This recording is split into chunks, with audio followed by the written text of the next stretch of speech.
Hi friends, இன்றைக்கி நம்ம வீட்டில் டின்னர் என்னென்னு பார்க்கலாமா? ஸோ இப்போ வந்து ரெய்னி சீசன் இல்லையா, அதனால் இங்கே பாருங்கள், செம்ம சூப்பராக கார்லிக் பெப்பர் ரைஸ் பண்ணியிருக்கேன். எப்படி இருக்குது பார்த்தீங்களா?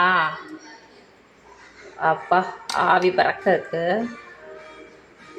செம்ம டேஸ்ட்டாக இருக்கும். இந்த பாருங்க எப்படி இருக்குன்னு.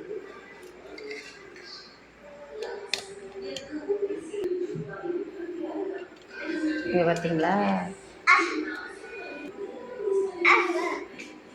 செம்மையாக இருக்கும். டேஸ்ட்டு செம்ம டேஸ்ட்டு, எனக்கு ரொம்ப ஃபேவரேட். என் குழந்தைங்க கூட நல்லா விரும்பி சாப்பிடுவாங்க. ஸோ இது வந்து தம்பிக்கு,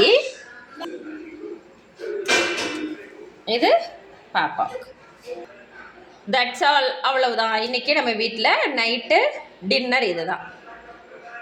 எப்படி இருக்குது பார்த்தீங்களா? Garlic pepper rice. நீங்களும் ட்ரை பண்ணி சாப்பிட்டு பாருங்கள். ரொம்பவே சிம்பிள், ரொம்ப டக்குன்னு ஈஸியாக ரெடி பண்ணிடலாம். Taste and healthy night dinner. Bye. Subscribe பண்ணாதவங்க உடனே சப்ஸ்கிரைப் பண்ணிடுங்க. லைக் பண்ணுங்கள், ஷேர் பண்ணுங்கள். சப்ஸ்கிரைப் பண்ணாதவங்க சப்ஸ்கிரைப் பண்ணி ஹெல்ப் பண்ணுங்கள். பாய். நவி பாய் சொல்லு. பாய்.